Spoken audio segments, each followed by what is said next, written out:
Ritorniamo a un utilizzo della fotografia come strumento per lo studio. Prima era lo studio della storia dell'arte nel caso della collezione di Zeri, lasciata all'Università di Bologna. Questa volta si tratta invece di un uso della fotografia da parte di un archeologo. E poi concluderemo la serata con l'intervento di un giovane studioso che ritorna un'altra volta sull'attualità e il mondo sociale attraverso l'indagine di un'agenzia di fotogiornalismo, e sono molto contenta che anche questa sera, come ieri, ci sia un giovane a prendere la parola, in modo che si crea una prospettiva nel futuro per gli studi della fotografia, e auguro ai giovani tanta forza, tanto coraggio e tanta fortuna. Vi raccomando di di contenere i tempi delle vostre esposizioni, perché manca, secondo quando mi ha detto il professor Brunetta, soltanto mezz'ora. Cerchiamo di contenere, se possibile, i tempi. Grazie. Grazie e buonasera. Prima di tutto un ringraziamento al professor Brunetta e al professor Zotti per aver accolto questa proposta di intervento un po' lontana per certi aspetti, ma forse meno di quello che io stessa pensavo all'inizio. E cercherò, per riassumere vista l'ora, di focalizzare il mio intervento su due punti. Intanto come sono qua, perché sono arrivata qua, quindi illustrare un po' la figura di Carlo Anti, e poi un esempio, uno solo, del suo utilizzo della fotografia nella ricerca e nella documentazione archeologica. Allora, io ho la fortuna, l'onore, tante volte mi dico, anche l'onere, di curare da lungo tempo, non vi dico quanto, ma lunghetto, negli anni 90, il Museo di Scienze Archeologiche d'Arte, ora del Dipartimento dei Beni Culturali, prima del Dipartimento di Archeologia, che è un museo curato e voluto nella sua forma attuale proprio da Carlo Anti negli anni 30, durante il suo rettorato.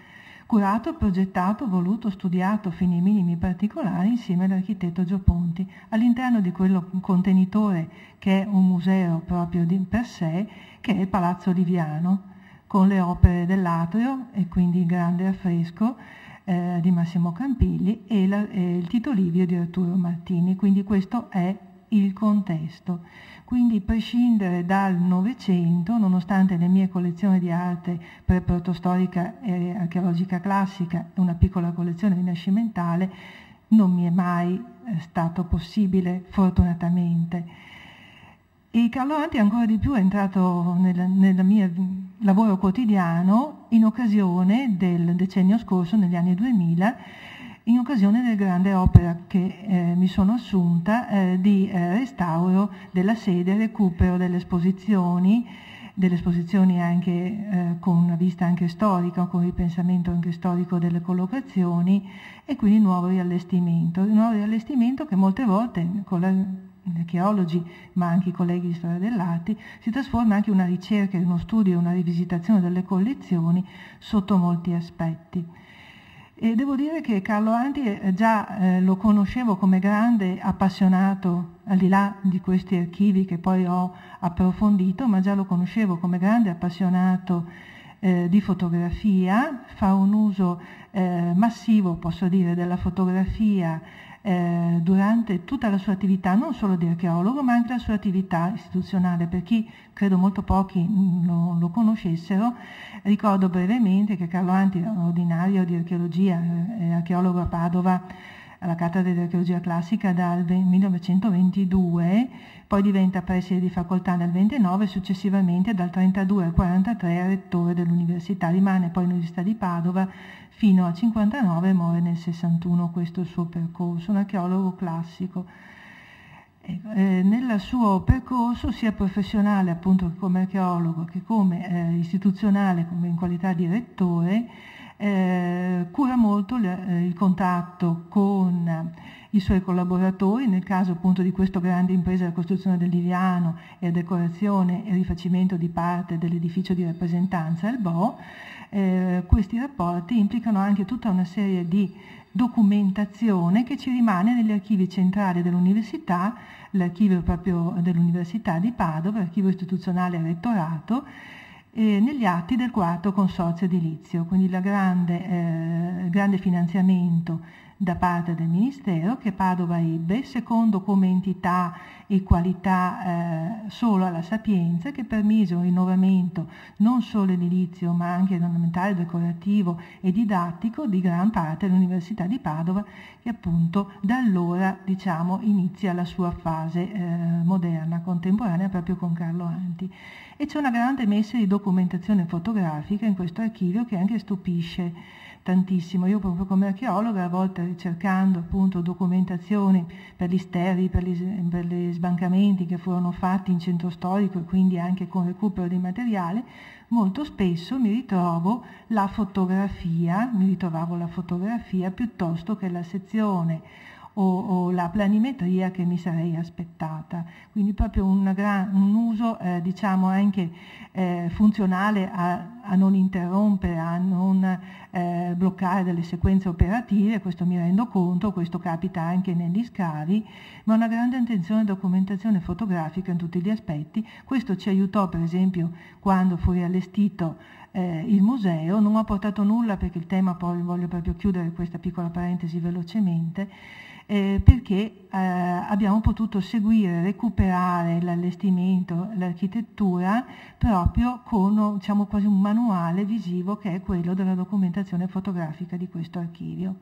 Quindi una grande attenzione che già mi era nota. Naturalmente questo poi riordino, riprendo le collezioni, faccio un vero e proprio scavo anche nelle collezioni, cerco di valorizzare collezioni che fino a quel momento per vari motivi non erano state mai presentate al pubblico.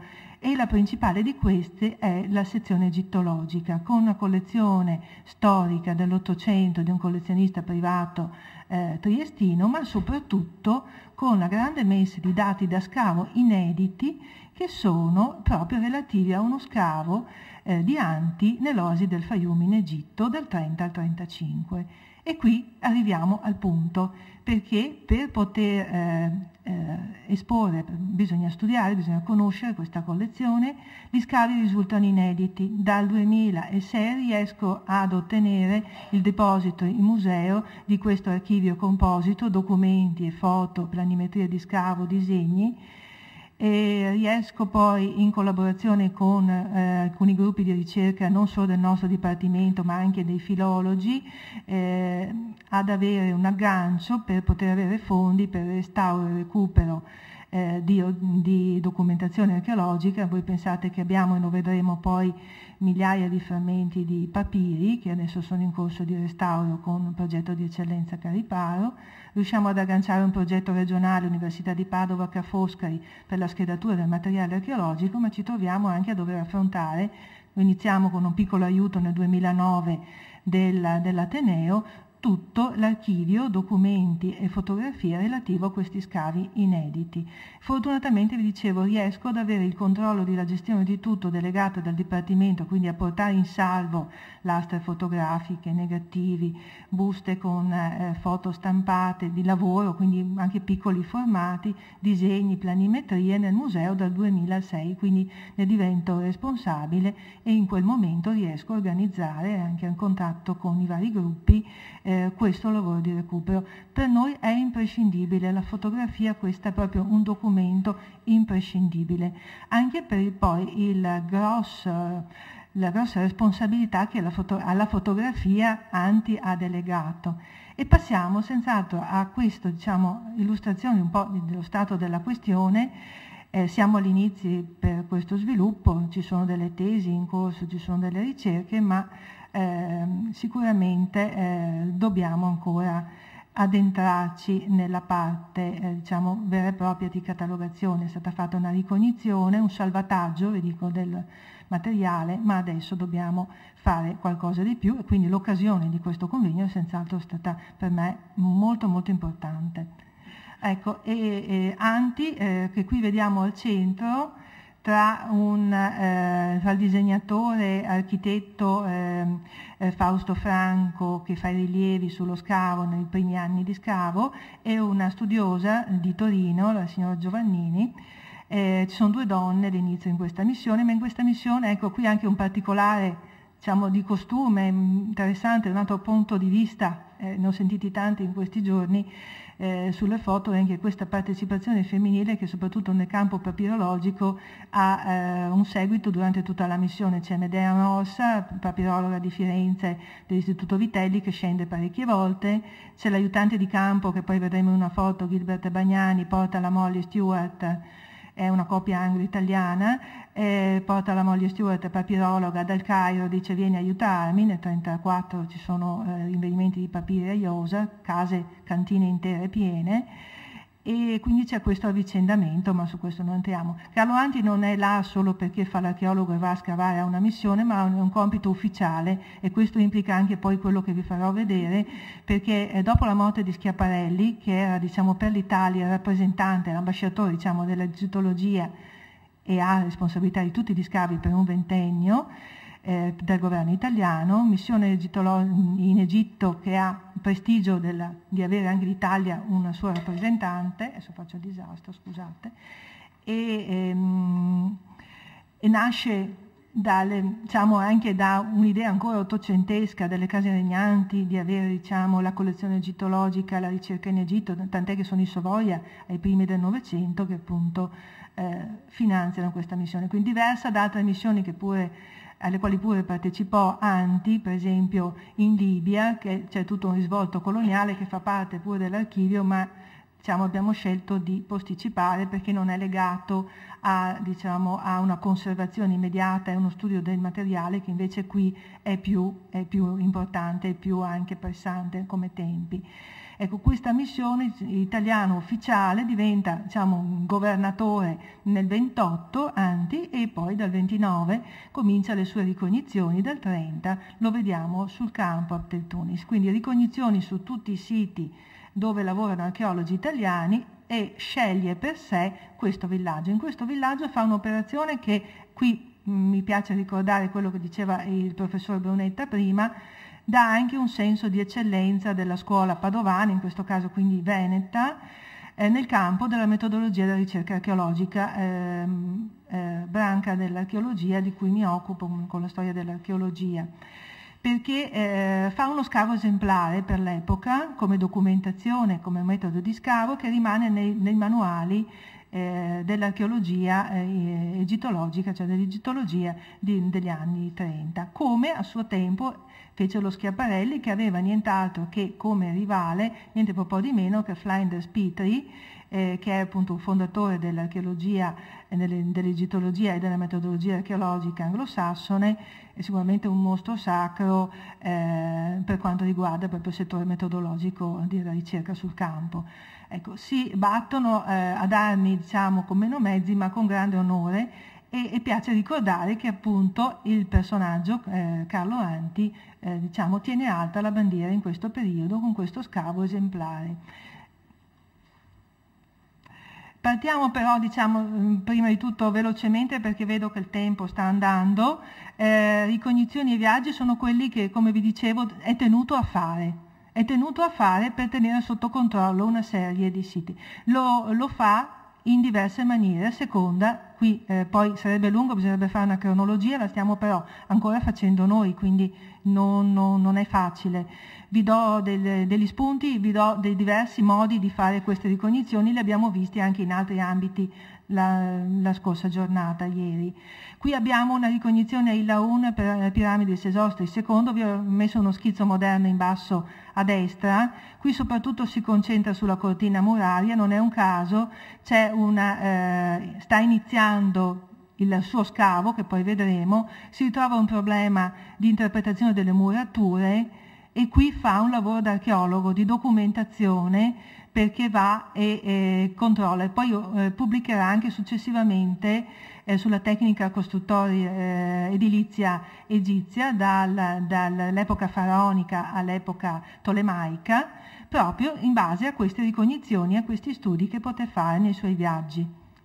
Invece qui abbiamo delle ricognizioni e dei viaggi più da turista, quasi da grand tour, sempre diciamo in occasioni con studiosi, accompagnare anche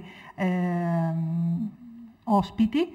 E qui abbiamo Giza, il Cairo che appunto scopre una delle vene, la grande passione per la storia, per la documentazione storica e anche per le altre culture che vedremo poi nelle altre fotografie di Anti. E qui abbiamo invece un aspetto luxo, diciamo più turistico, vedete l'illustrazione agli amici, e invece un aspetto diciamo che è strettamente legato al suo ruolo istituzionale. L'Italia deve avere un ruolo, ma non un ruolo qualsiasi, dobbiamo riprendere la casetta Schiaparelli, la vedete sotto, qui sono faldoni, pagine di un album, mentre le foto di lavoro sono molto piccole, 8-10, 8-12, queste sono foto stampate grandi su fogli, sono album diciamo per i visitatori con la didascalia. Qui è legato anche a tutto un carteggio dove fa pressioni sul governo italiano nel 1932 per dire dobbiamo avere anche un'immagine oltre che lavorare bene. E quindi sull'immagine Anti è un grande organizzatore anche all'Università di Padova del consenso, dell'aspetto anche mediatico, è uno diciamo dei primi moderno sotto anche questo punto di vista, e non è un caso anche il suo uso della fotografia sotto questo aspetto. Fa una ricognizione, vedete, confronta la misera capanna del custode della Valle delle Regine dove ha lavorato Schiaparelli, che aveva trovato niente po' di meno, tra le altre la tomba di Nefertari, sposa reale di Ramses II, risonanza mondiale, guardate la casetta a sinistra, misera, avevate visto prima la casetta Schiaparelli, vedete sotto la casa di una missione americana, e quindi col suo architetto Fido nel 1932 propone architetto Franco propone questo schizzo per realizzare una casa della missione degna della missione italiana, della realizzazione della missione italiana. Poi non credo sia andato a buon fine. Arriviamo non velocemente, guardate solo la pianta, questa è un'altra chicca, Gilbert Bagnani, italo-inglese, il padre ambasciata italiana a Londra, madre inglese, è il suo assistente dal 31, prende in mano gli scavi da fine 32-33 quando Anti diventa rettore. Per i collegamenti con l'Inghilterra ha queste foto aeree dalla RAF fra il 34 e il 35. Questa è una concessione, nel senso questa è stata pubblicata da Ian Begg, che sta curando alla Trent University in Canada, dove poi si trasferì Bagnani, la pubblicazione di quell'archivio. Ecco, questa, noi abbiamo una parte di archivio, poi i collaboratori dello scavo ovviamente hanno altri archivi. Il bello sarebbe anche poi riuscire a mettere in rete tutte queste risorse. Ecco, Ian Begg ha pubblicato di recente questa foto, ce ne sono tantissime altre alla Trent University e aspettiamo anche un riscontro, e su questo ha un po' dato l'immagine degli scavi, ha messo questi numeri, la sequenza degli scavi come furono seguiti in questi anni. C'è questo il numero 1 che è diciamo l'asse generatore di tutto il villaggio, che è il grande tempio del dio coccodrillo. Ve la faccio brevissima, il posizionamento dello scavo nell'Oasi del Fayum, il disastro dello scavo. Ecco, qui ho voluto e ho lasciato appositamente le serie divise, perché ci sono lastre, foto stampate piccoline, vi ho detto, e poi c'è la serie artistica che vedete, le diapositive, perché poi Anti usa per la didattica, trasposte in diapositiva in aula, queste immagini, quindi c'è anche tutto questo sviluppo. Quello che cercheremo di fare è anche di mettere insieme queste serie. Ecco, quindi si sterra, ma poi si fa un lavoro archeologico, vedete le paline, vedete le murature in vista, vado veloce, Fausto Franco ricostruisce la topografia, ricostruisce i disegni. È importante che i disegni li abbiamo perché ci sono le fotografie dei disegni. I disegni sono andati perduti, forse anche consegnati al Ministero, forse finiti nell'archivio della Trent University, adesso ancora Ian Begg non l'ha trovato. Noi ne abbiamo alcuni, ma se non avessimo le fotografie in questo caso... si va avanti nello scavo, lo scavo appunto di questa zona templare che è generatore di tutta l'urbanistica, è importantissima. Io ve la esemplifico solo con questo gruppo di diapositive, ma abbiamo tutte le fasi dello sterro, quindi poi noi con il giornale di scavo e con gli scritti e la serie fotografica dovremo riuscire proprio a ricostruire la sequenza dei 5 anni e dello sterro. Questo è importantissimo perché, come vi dicevo, non avendo le sequenze stratigrafiche grafiche, disegnate, ma avendo solo documentazione fotografica, questo è l'unico modo per riuscire a leggere lo scavo nella sua sequenza reale, altrimenti non potremmo farlo. Ecco, la grande partecipazione, queste sono feste che vengono concesse anche nell'ambito dello scavo. Qui c'è anche un discorso di nuovo politico del direttore della missione italiana. Questa è una zona vicina, non vicinissima, ma vicina alla colonia libica. Ci sono i profughi da Kufra, un'altra lettera del governo italiano. Anti dice qui il clima si è molto rasserenato da quando c'è la missione archeologica e anche i profughi da Kufra di Libia hanno un altro atteggiamento, mentre prima erano molto sospettosi verso gli italiani. Quindi anche questo modo di coinvolgere fa parte delle sue capacità anche mediatiche e organizzative. Ecco, qui io la chiamo il prodromo all'arte nello scavo. Vedete in fondo piccoli sul fondo della foto, venuta male anche questa presa da un foglio dell'archivio, ci sono delle figurine piccole. A un lato del lungo perimetro del tempio sono 120 metri di muro. Guardate dall'altra parte verso il deserto. Guardate se non è arte questo scavo archeologico, come è stata ripresa questa foto, è veramente eccezionale. Praticamente la sequenza sui piani inclinati di sabbia degli operai che trasportano con i pianieri la terra. Non è nient'altro che la tecnica probabilmente di costruzione delle piramidi, piani inclinati, e guardate la bellezza di questa operazione semplice poi di sterro di scavo. Io la trovo veramente poetica e particolare. C'è anche questa capacità che viene sempre fuori in queste immagini, estremamente. Ecco, questa è una cosa strana che io mi domando sempre. Non abbiamo il nome di Fausto Franco, abbiamo le papirologhe, abbiamo i vari istituti, visite, i personaggi, gli ambasciatori, ma non abbiamo il nome del fotografo. Questo ci viene per ora negato, vediamo se negli archivi troveremo. Ecco, velocemente la tenda sullo scavo, la tenda ufficio, ma le tende dove veramente si lavorò e si visse i primi anni, e poi la casa della missione dal 1932. Casa della missione che diventa anche deposito di materiale. Vedete le valigie piene in basso a sinistra di papiri, la grande quantità di papiri, che anche quella fu divisa, non l'abbiamo tutta noi, un po' il Vitelli, un po' a Milano, da Vogliano, un po' noi, che appunto stiamo recuperando, e poi mano a mano avete la stessa zona, sono materiali diversi perché mano a mano venivano spediti al Museo del Cairo ad Alessandria, e noi abbiamo le liste. Qui arrivò solo materiale molto piccolo, d'uso domestico, e papiri. E qui anche le tecniche fotografiche in situ per poter isolare, ecco, queste molto rudimentali, ma mi sembrava anche bello vederle. In omaggio poi a quello che ho visto ieri ho aggiunto delle foto in posa, che sono queste dei locali, e delle foto anche più o meno ufficiali. Qui abbiamo a sinistra un ricevimento, Anti riceve da alcuni ambasciatori, a destra una festa, quel signore alto in pantaloni stile coloniale e caschetto è Gilbert Bagnani, e le signore della missione sotto in tranquilla conversazione sul Nilo. Vi ringrazio, buonasera.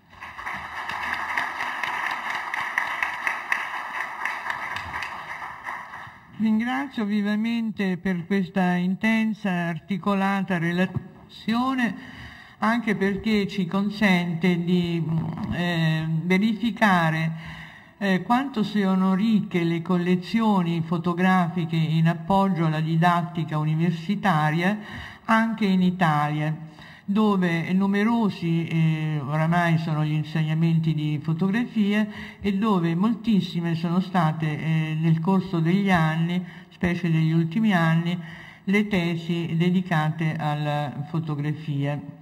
Passo la parola, come già avevo anticipato, Ringrazio anch'io Marina Miraglia per l'augurio di prima e ovviamente i curatori del convegno per l'invito. Allora, leggerò la parte storica, poi vedremo le foto. Camera Foto è stata una delle più importanti agenzie di fotogiornalismo d'Italia, sicuramente la maggiore nel Veneto del secondo dopoguerra. Ha collaborato negli anni con molti quotidiani e riviste nazionali e internazionali. Cito solo alcune le relazioni più durature col Corriere della Sera, Unità, La Stampa, Il Giorno, Il Messaggero, le riviste come Gente, Oggi, L'Europeo, La Storia Illustrata, Panorama, Paris Match, Der Spiegel, Time e Life. Con le maggiori agenzie, cito fra tutte la Society Press di New York. Sì. Il fondatore dell'agenzia è Dino Jarak, fotografo veneziano, che la nomina Interfoto. La data di nascita legale desunta dall'archivio della Camera di Commercio è dicembre 1946. Dico dall'archivio della Camera di Commercio perché nell'archivio non c'è nessuna documentazione di questa parte.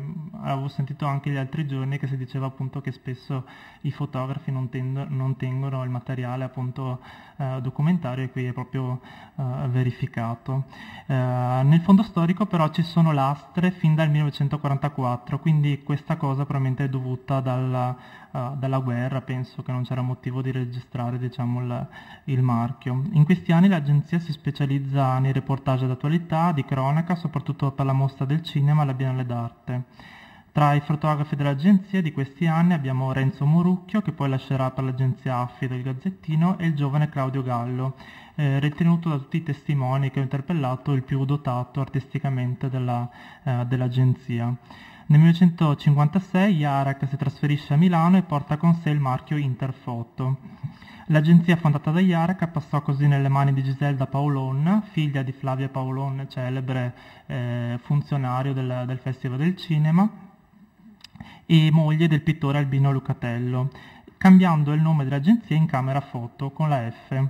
Una ragazza di 25 anni di buonissima famiglia che prende un'agenzia di tutti uomini. Mi sembra molto interessante questo dettaglio. Le dà grandissima visibilità e tra l'altro assumerà anche Duilio Stiger, che poi diventerà l'archivista praticamente dell'agenzia. Giselda Paolon vende l'agenzia Mirko Busato, che ne cambia definitivamente il nome in Camera Foto con il PH. Mirko Busato però non è un fotografo, è solo un appassionato d'arte, quindi per forza deve assumere altri fotografi nell'agenzia, in particolare Walter Stefani e Celio Scapin, che diventano appunto soci. Nel 1963 Busato lascia l'agenzia, che diventa di proprietà di coloro i quali la faranno la definitiva fortuna della ditta. Celio Scapina e Walter Stefani, assieme a Claudio Gallo e Duilio Stiger. Quindi in questo momento l'agenzia, che poi saranno gli anni d'oro, quelli degli anni 60-70, è formata da 4 fotografi appunto. Grazie a loro, già fotografi di una certa fama, l'agenzia ha la possibilità di associarsi come corrispondente della Society Press, vattando collaborazioni con le riviste e i quotidiani di più alta tiratura come il Corriere della Sera e Life. Dal 78 Camera Foto cambia decisamente rotta, passando dal fotogiornalismo dal salto alla riproduzione d'arte e alla documentazione di restauri artistici.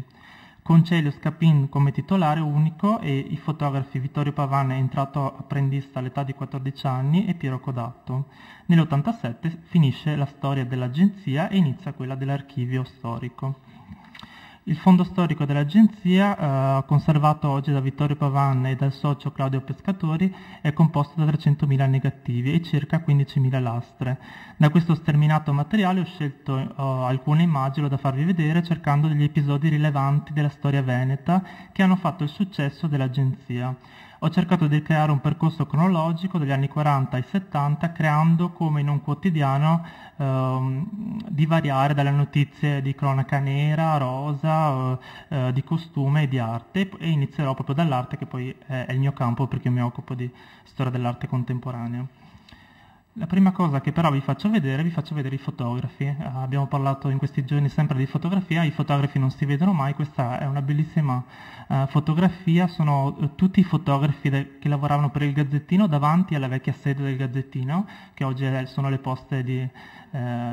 nuove poste di Venezia, e si vedono 2 fotografi dell'agenzia Camera Foto, che sono Celio Scapin e Duilio Stiger.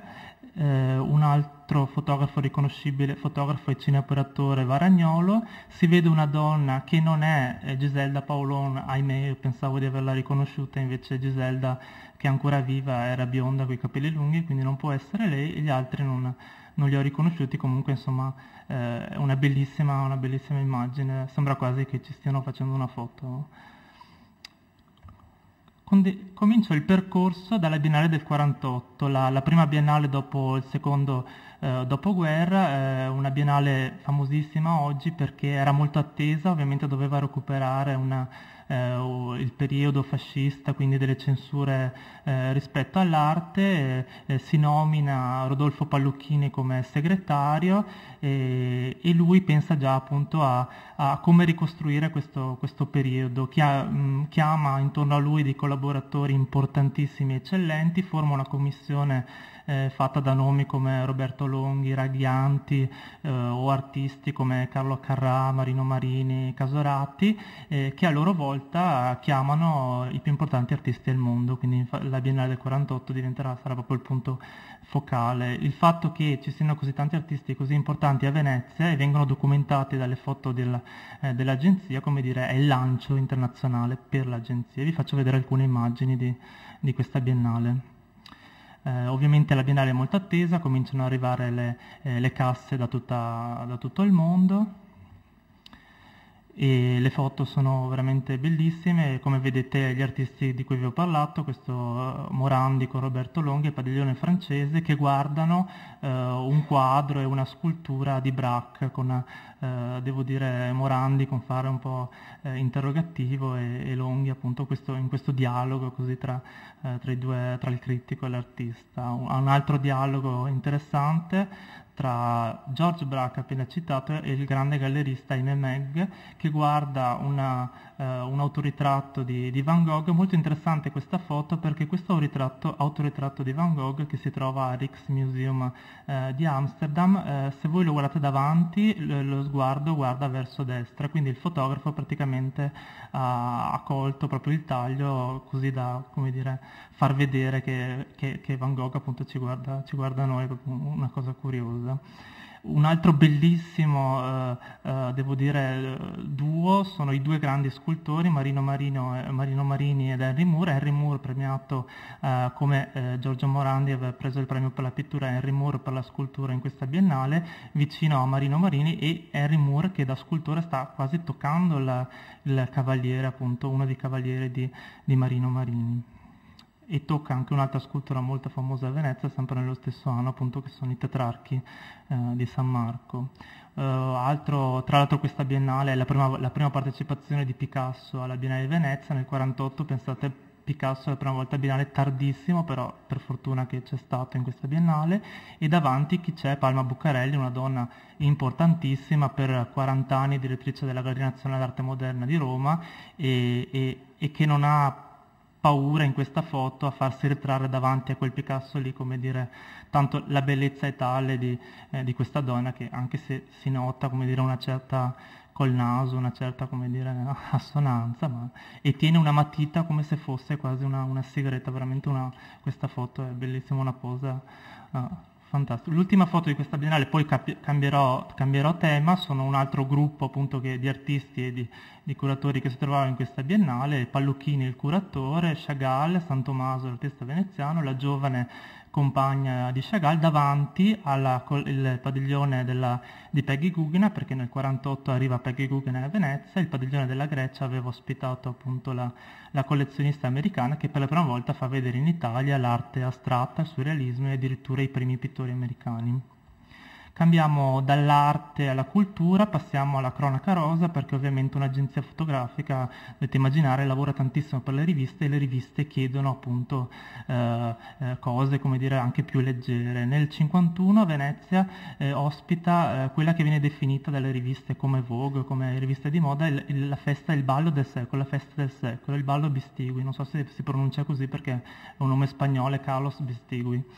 È un evento importantissimo, questo signore ricchissimo spagnolo decide di farsi un regalo, si compra Palazzo Labia a Venezia, non c'era ancora la RAI, però vuole fare una festa per inaugurare Palazzo Labia.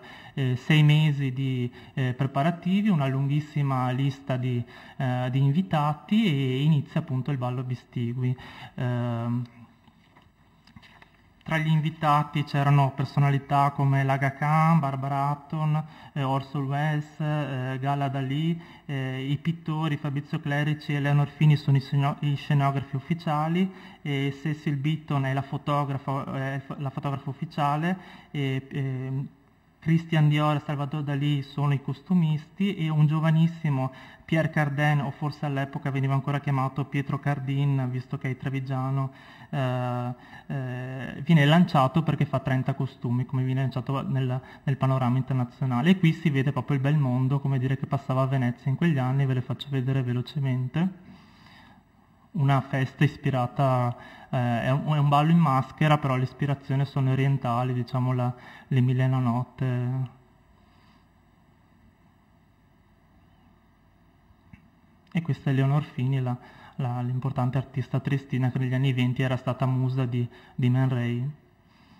Cambiamo totalmente pagina, come si fa appunto in un giornale. Nel 63, l'anno prossimo, saranno 50 anni, c'è stata questa grandissima tragedia del Vaillant. L'agenzia Camera Foto, che dal 63 appunto sono i 4 fotografi, è formata dai 4 fotografi storici, documenta in maniera enorme questo evento.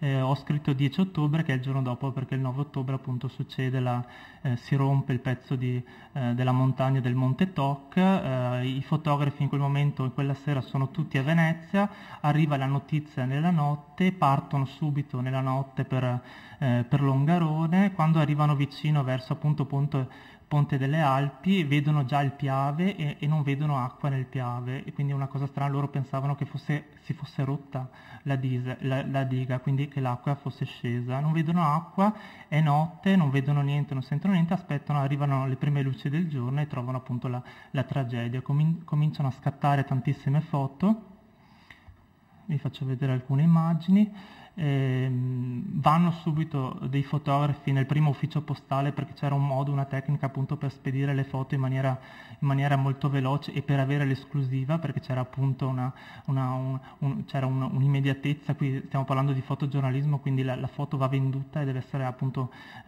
venduta subito, e poi tornano e fanno una quantità enorme appunto di foto. Questo nei giorni successivi, nell'anno successivo. Tra l'altro la documentazione del Vaillant da parte appunto di Camera Foto è così grande, ancora oggi nell'archivio si trovano centinaia di foto, perché è nata in questi anni 63-64 anche la RAI del Veneto, e quindi questo evento viene documentato in maniera grandissima, e addirittura la RAI del Veneto, che non trovava cineoperatori diciamo formati nel territorio, usa i fotografi proprio come appunto operatori. Quindi tra l'altro 2 dei fotografi lavorano appunto per la RAI, e seguirà questo evento ovviamente la richiesta da tutta l'Italia di vedere anche l'anno dopo la ricostruzione, la chiesa di Samonà, quindi seguiranno proprio le fasi anche successive della ricostruzione del Vaillant. Qui si vedono questa fila di alpini molto belli che partono con la vanga appunto in spalla. Nella successiva la distruzione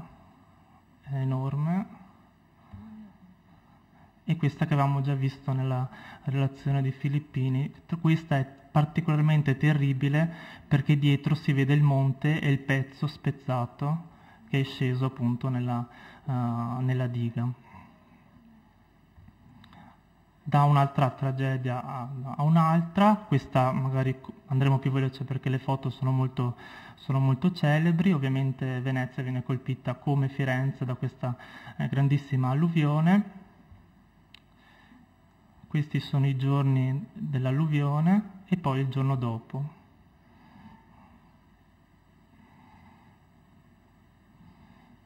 Qui siamo, come vedete, vicino al Lido, si vede in fondo la mole dell'Excelsior, e poi ho cercato tra le foto appunto dell'alluvione le foto di storia, nel senso l'episodio, quindi arriva Giuseppe Saragat, il presidente e il senatore Ted Kennedy, a vedere la distruzione appunto successa a Venezia. E dove va? Va a Pelestrina, perché lì il rischio è stato più grande, cioè se si fosse appunto rotto quel passaggio, Venezia sarebbe stata totalmente distrutta. Questa visita di Ted Kennedy farà, come dire, scoprire all'America la fragilità di Venezia, e da lì arriveranno un sacco di sponsor, un sacco di associazioni appunto alla protezione di Venezia. Guardate questa foto che trovo particolarmente indicativa, l'americano appunto che si butta, che vuole vedere direttamente giù dal murazzo appunto che cosa non è andato in queste protezioni.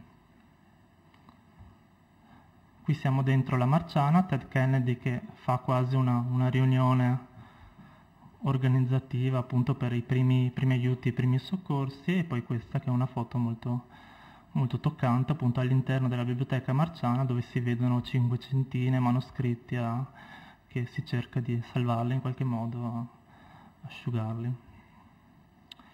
Il 68, l'anno delle proteste, ci sono molte proteste nel Veneto, come in tutta Italia e in tutta Europa.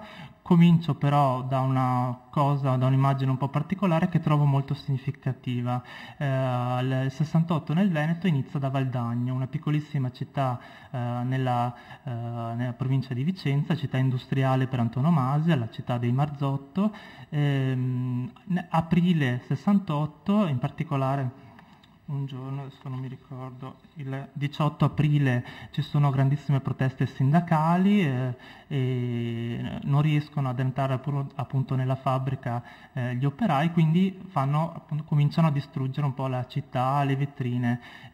Cosa fanno? Alcuni operai vanno nella piazza principale, lì trovano il monumento a Gaetano Marzotto senior, cioè il padre, quello dell'Ottocento, diciamo quello che aveva un po' fondato la ditta Marzotto, anche un imprenditore illuminato all'epoca.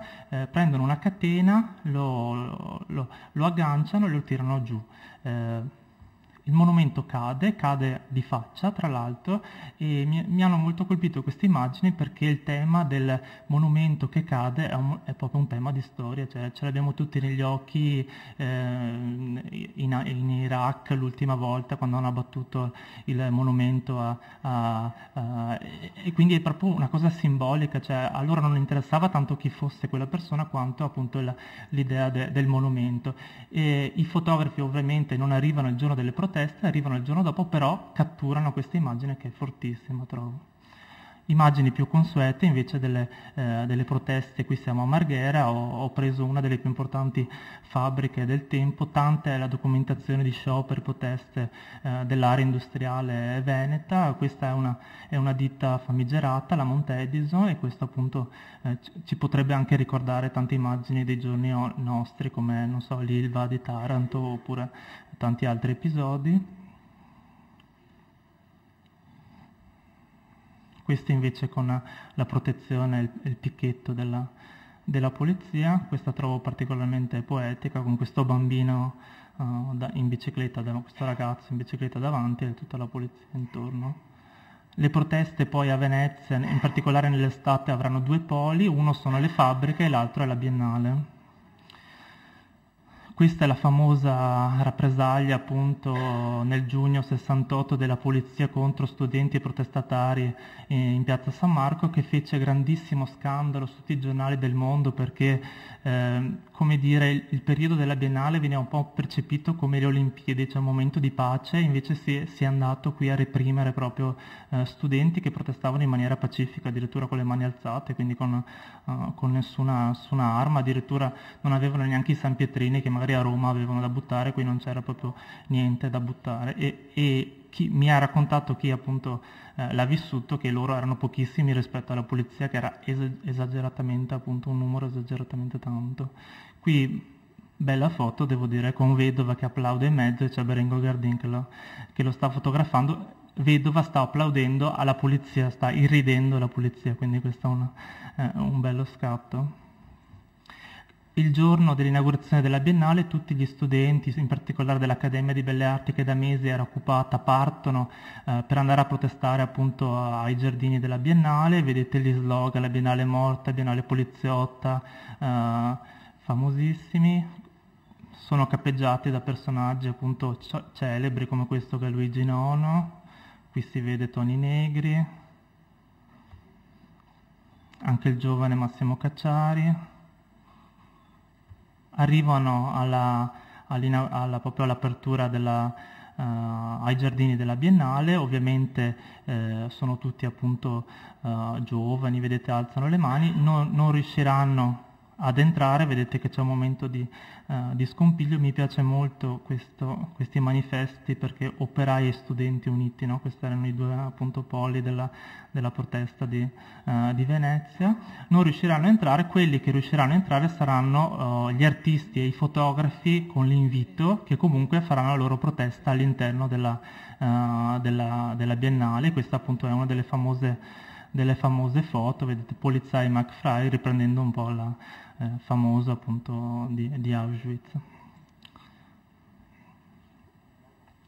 Vado verso la conclusione. Gli anni 70, anni di piombo di proteste e di liberazione sessuale, continuano appunto le proteste delle fabbriche, le proteste appunto nelle varie parti. La documentazione in questi anni è grandissima e vi faccio vedere alcune cose molto evidenti. Ovviamente il tema della guerra in Vietnam diventa appunto di tutti i giorni, anche perché ci sono anche le costruzioni delle basi americane in Italia, quindi si sente fortissimamente questa cosa e si vede dai manifesti, vedete viva la rivoluzione internazionale, l'USA via dal Vietnam, e qui siamo appunto a Venezia.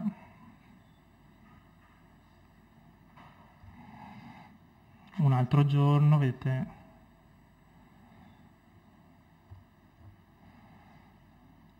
Concludo l'intervento con un pacchetto di foto che abbiamo trovato in archivio abbastanza particolare e curioso, meno impegnativo di questi temi, che è un primo corso di educazione sessuale. Quando le ho viste, devo dire, sono rimasto abbastanza incuriosito, perché in una stanza molto probabilmente a Mestre, ma non era specificato questo luogo, si vede questa appunto riunione di persone molto diverse, vedete ragazzi, giovani, vecchi, delle più svariate, come prendono appunti proprio in maniera anche molto attenta. Si vede qui il primo piano, una ragazza vestita più alla moda, una signora più tradizionale, probabilmente una coppia di giovani, uno che ovviamente si nasconde dall'obiettivo del fotografo, e però tutti appunto che vanno al corso educazione sessuale, quindi anche questo è un'immagine dei tempi. È interessante che dopo questa foto, come dire, quando il professore si avvicina poi al pubblico, vengono fuori le curiosità e sembra quasi che chiedano qui veramente le cose che pensavano. Mi interessava concludere con queste immagini che sono un po' strane così, perché spiegano bene anche molto della dinamica dell'archivio oggi camera foto, perché di queste foto noi non sappiamo assolutamente, sappiamo solo un luogo e una data, non sappiamo chi le ha fatte, non sappiamo chi sono queste persone, non sappiamo se sono state pubblicate in una rivista, se sono state pubblicate in una rivista. Questa è la maggior parte praticamente delle foto di un archivio di un'agenzia di fotogiornalismo. Perché? Perché, come dicevo all'inizio, non hanno ottenuto nessun tipo di come si dice, ricevuta di pagamento, oppure neanche gli articoli dove sono state pubblicate quelle cose. Quindi per contrasto è un patrimonio grandissimo per la storia, però non sono riusciti a documentare la loro di storia. Però questa è anche la sfida, come dire, che stiamo cercando di fare noi. Ecco. Grazie.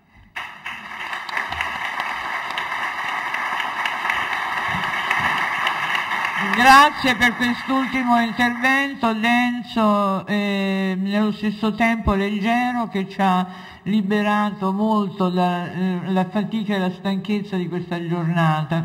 Ancora grazie e buonasera, arrivederci.